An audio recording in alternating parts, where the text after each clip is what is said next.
Prefacio. Testimonios y verdad. El 2 de mayo de 1999, el Papa Juan Pablo II lo ha proclamado beato y ha fijado su fiesta litúrgica el 23 de septiembre de cada año, día de su nacimiento en el cielo. El 16 de junio de 2002, el mismo Sumo Pontífice ha declarado y nombrado santo al Beato Padre Pío y ha establecido, además, que su memoria litúrgica se incluya en el calendario romano general el 23 de septiembre, con el grado de obligatoria. Ahora, tenemos la confirmación de que el Padre Pío de Pietrelcina ha estado siempre bien acompañado durante su vida terrenal. Sabíamos, por la lectura de sus escritos, que los ángeles frecuentaban la casa paterna de Pietrelcina y sus celdas en diferentes conventos en que había estado. Nuestro conocimiento se limitaba a los testimonios que él había proporcionado a través de las cartas que enviaba a sus directores espirituales sobre apariciones angelicales o, en sentido amplio, sobre los fenómenos místicos en los que se veía envuelto. No obstante, en 1924 dejó de mantener correspondencia postal. A partir de ese momento, no podemos saber lo que ocurría a su alrededor ni a él mismo. Durante algunos años, estos incidentes extraordinarios tomaron el control del mundo íntimo del Padre Pío.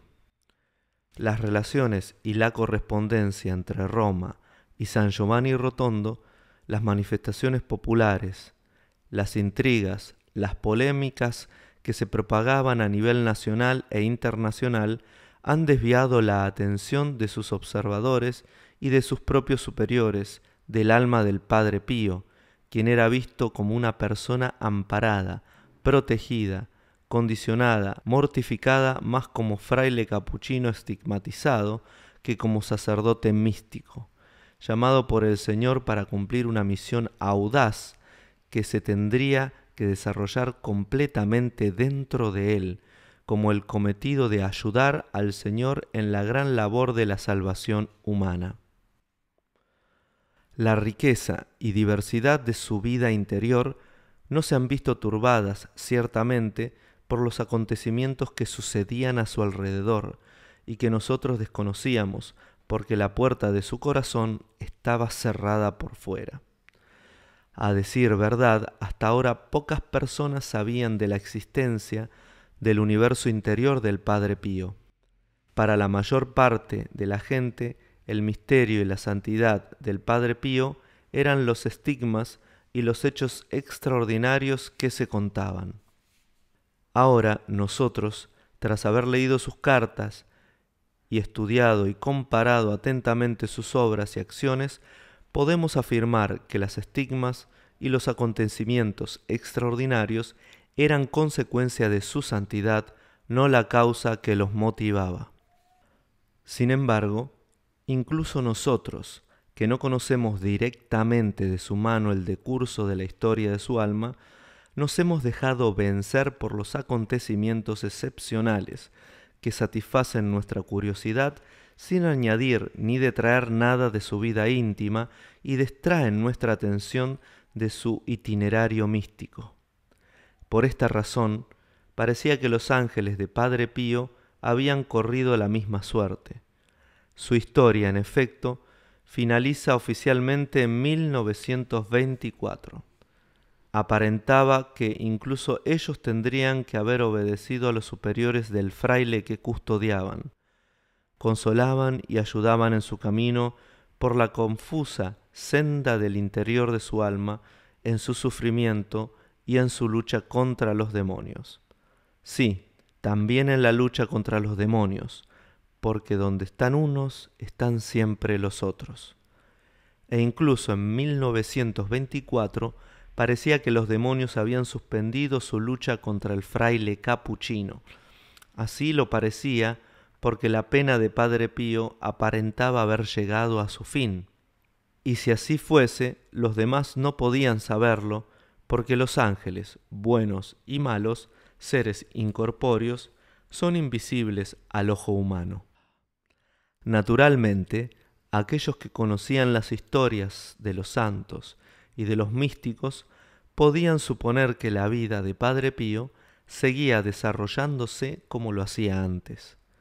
Nosotros, la mayor parte de los seguidores y devotos de Padre Pío, no podíamos saber que los ángeles se habían quedado a su lado siempre y no habían regresado al cielo por el hecho de que su labor en torno al fraile recluido ya hubiese terminado. Nosotros, que ya éramos reacios a creer en los ángeles, no podíamos saber que la vida dentro de él continuaba igual que antes. Posteriormente, Padre Alessio, un hermano de Padre Pío, que lo había asistido amablemente durante años, nos cuenta muy sigiloso, completamente inmóvil, tímidamente, con discreción, que los ángeles y Padre Pío, incluso durante su vejez, se compenetraban, constituían una sociedad con fines benéficos y tenían al mundo como campo de actuación. Padre Alessio lo relataba del modo más sencillo posible. Hace referencia a todo lo que ha sentido, visto y vivido junto a su célebre hermano. Y también habla de sí mismo con una expresión lineal, sin estupor ni estupefacción, como si, por ejemplo, el hecho de que te despierte el ángel sea cosa más normal de este mundo, sabiendo con certeza que así era, pues tenía también la confirmación de Padre Pío, que le confesaba que se trataba de su ángel de la guarda. Padre Alessio narra los hechos de un modo descarnado, simplemente como un testimonio que los ha presenciado, más que escribir parece estar hablando, narrándolo a viva voz sin modular su tono. Por eso no nos planteamos siquiera poner en duda lo que él relata. Por lo demás, ha permanecido siempre en su papel, podríamos decir en su rincón, como espectador silencioso de lo que ocurría en torno al hombre Dios. Cuenta la Biblia que un siervo de un profeta, a fuerza de escuchar profetizar a su propio patrón y de oír profecías, aprendió el menester de profeta y acabó profetizando él también. Padre Alessio, por su parte, no aprendió a hablar con los ángeles, a pesar de estar con un hombre que tenía confidencia con ellos.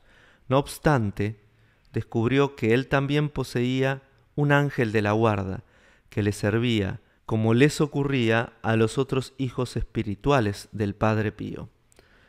Todo esto está escrito en el libro, donde quedaban a libre elección del lector las consideraciones personales sobre este intercambio de pensamientos, sentimientos y estrategias entre hombres y ángeles. También en los escritos de Padre Pío, como se decía anteriormente, los ángeles ocupaban un papel importante. Hace referencia continuamente a su ángel de la guarda, y la confianza que existía entre ellos se podía calificar de fraternal, si no fuese porque tal término permanece a un orden diferente o a un estado superior dentro de la jerarquía de los seres creados. En la vastedad del mundo interior de Padre Pío, los ángeles se le alternaban con los demonios que continuamente intentaban disuadir con buenos y malos modos al Pío religioso y sacerdote de su camino por la senda que el Señor le había señalado. Quien lea estas cartas entrará involuntariamente en un mundo arcano y sublime y, si consigue familiarizarse con los fenómenos místicos anteriormente descritos, vivirá junto a los protagonistas ya citados y mencionados continuamente una aventura personal que les dejará huella. Padre Alessio ha tenido la ocasión de vivir esta aventura en dos oportunidades, una mientras leía sus escritos y otra estando junto a Padre Pío. A este respecto, parece oportuna hacer una observación que nace de manera espontánea y que evidencia la lectura del epistolario, de algunos documentos que se han publicado sobre Padre Pío y del propio libro de Padre Alessio. Existe una continuidad entre los escritos de Padre Pío y su vida, entre lo que él ha escrito y lo que aquellos que han estado a su lado han visto y vivido. Tal vez sea necesario proporcionar algunos ejemplos para justificar estas observaciones. En 1911, Padre Agostino transcribió, en el convento de los capuchinos de Benafro, las palabras que Padre Pío, enfermo, pronunció en un coloquio con otros personajes a los que el amanuense no podía ver ni sentir y de los que ni tan siquiera percibía su presencia. Las palabras forman preguntas o respuestas o son simplemente bromas dentro de conversaciones entre varios interlocutores.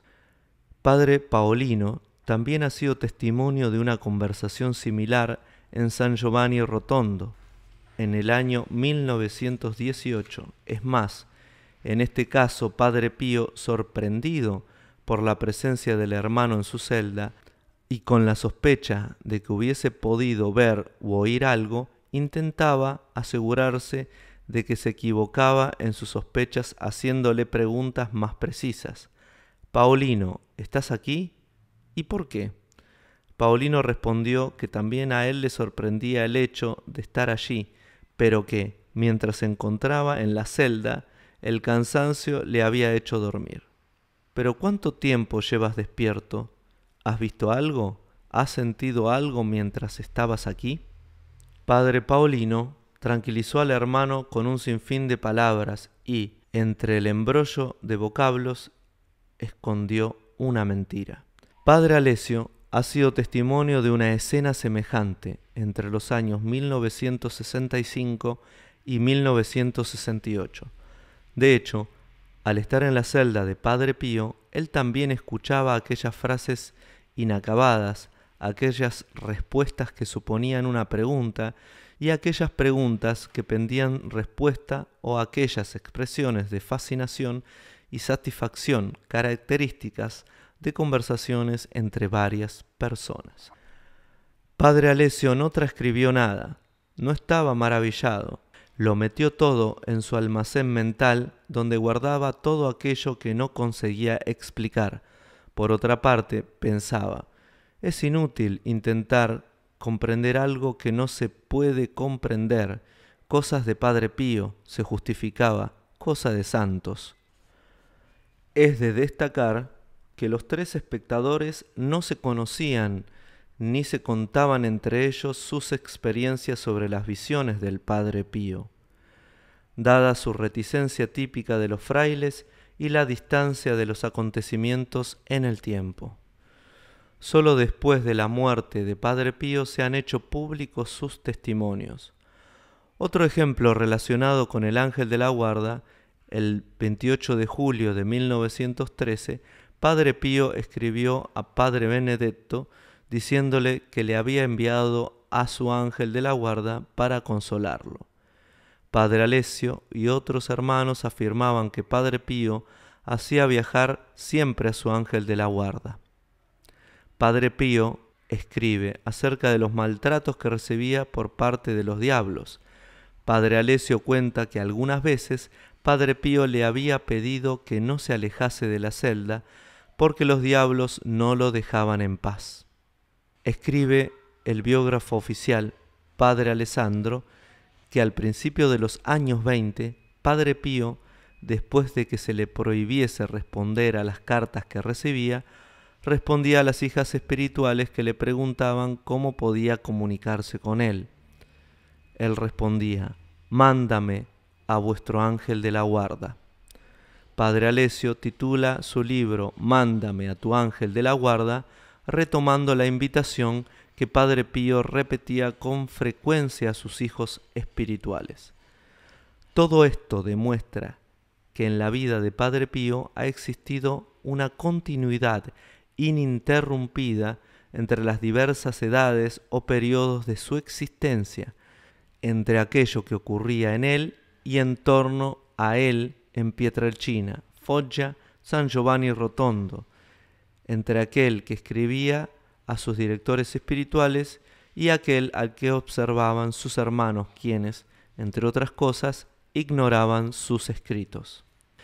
Esto demuestra la sinceridad, la limpieza y la genuinidad de la persona y la figura de Padre Pío. Esto revela que Padre Pío dice y cuenta la verdad en sus escritos. Esto prueba que sus hermanos afirman, cuentan la verdad cuando hablan de sus experiencias. El hecho de que entre los escritos y los hechos exista una adherencia total testifica la veracidad de unos y de otros. En concreto, digamos que Padre Alessio, y no solo él, sino también sus hermanos, puede afirmar con seguridad que aquello que he visto corresponde a lo que ha escrito en sus cartas. Aquello que leo en sus escritos lo he vivido junto a él. Los ángeles ocupaban solo un pequeño espacio en el vasto mundo interior del Padre Pío, y por lo tanto creemos que todo lo que ha dicho de ellos se puede decir también del resto de su vida íntima, latente y obvia. Y por fin, el libro. Se trata de un libro diferente, no pretende desatar polémicas ni tampoco contiene expresiones enfáticas sobre Padre Pío, algo a lo que nos tiene acostumbrados la publicidad, donde las palabras milagro, prodigio, estigma, esencia, crucificado del Gargano, fraile estigmatizado, santo fraile, etc., tienden a enfocar el fenómeno Padre Pío desde una perspectiva de hombre taumaturgo y hacedor extraordinario de acontecimientos que invocan el prodigio. Sin embargo, Padre Alessio presenta a Padre Pío desde una visión doméstica, donde el valor de la fraternidad y de la confianza muestran a un hermano capuchino que desarrolla su vida entre su celda, el coro, la iglesia, el confesionario, el altar, el pasillo, la galería, entre normas franciscanas y visitas de hijos espirituales. Todo aquello de un modo simple, en la continuidad normal de los frailes y con las exigencias reconocidas e incluso normales que requería su particular estado. Dentro de este contexto, Padre Alessio introduce a los ángeles y, de manera especial, al ángel de la guarda, al que no presenta como un personaje extraño que entra en el juego llegando desde lejos y que infunde temor y respeto por el hecho de pertenecer a otro mundo, sino como uno más del convento, un miembro del grupo, abierto a conversar, dispuesto a recibir consejo y a obedecer. Cierto es que Padre Pío tenía una profunda vida íntima, muy rica y activa a consecuencia de los fenómenos místicos. Él mismo era consciente que su camino espiritual se desarrollaba por sendas extraordinarias y a la gente común no se le debe proponer imitarlo. Sin embargo, todos debemos o podemos tener presente en nuestra práctica cristiana cotidiana los testimonios que él proporciona. El libro carece de pretensiones literarias y teológicas. Es una compilación de recuerdos y episodios sobre Padre Pío y los ángeles. Y, además, por otra parte, el Padre Alessio lo redacta como le va viniendo en mente, como se suele decir popularmente, con un toque humorístico que surge de manera espontánea de su vivacidad y que permitirá conocer mejor a Padre Pío. Aumentará la fe de los creyentes y suscitará por lo menos la duda en aquellos que no creen o que son escépticos a un mundo arcano poblado de ángeles. Y así se habrá logrado el objetivo que ha motivado la escritura y publicación del libro, Sin embargo, cuando se tratan algunos argumentos o se entra en ciertas dimensiones que llevan al mundo de la fe y que implican personajes o verdades reveladas o claramente deducibles que forman parte de nuestras creencias religiosas, hay que aceptar en la medida de lo posible el hecho de que a veces aquello en que se cree puede llegar a verificarse en la propia realidad. Si la fe nos dice que la intervención de Dios en el día a día de los hombres es posible y no puede ser de otra forma, hay que aceptar un acontecimiento de este tipo cuando ocurre, naturalmente tras haber comprobado que es verídico. Lo mismo se puede decir de los personajes que se conforman y enriquecen nuestra fe. Lo que se relata acerca de los ángeles ha sido escrito siguiendo esta línea.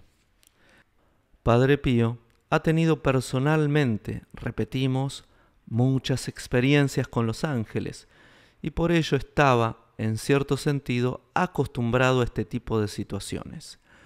Pero lo más sorprendente es que él mismo consigue transmitir y hacernos aceptar la presencia de personajes celestes como una cosa completamente normal.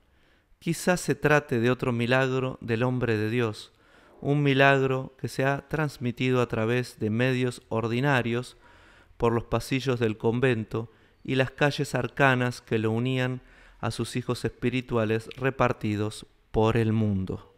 Recordaremos que, repetimos, Padre Pío también ha tenido experiencias negativas con los ángeles malignos. Las cartas que escribía a los directores espirituales son buen testimonio de ello, pero simplemente ha mantenido a estos ángeles alejados de sus hijos espirituales. ¿Se trata de una magnífica elección por parte del Padre Pío? Padre Pío era un instrumento en manos del Señor que lo había llamado para cumplir una especial misión. Por ello podemos afirmar que el Señor había dado permiso para que en torno a su hombre circulasen ángeles y demonios, pero con su bondad había limitado el campo de los demonios al espacio material del Padre Pío, mientras que había dado a los ángeles el de sus hijos. Porque el Señor desea un mundo donde los hombres puedan jugar libremente con los ángeles y solo con los ángeles. Roma, 10 de agosto de 1996. Angelo Mischitelli.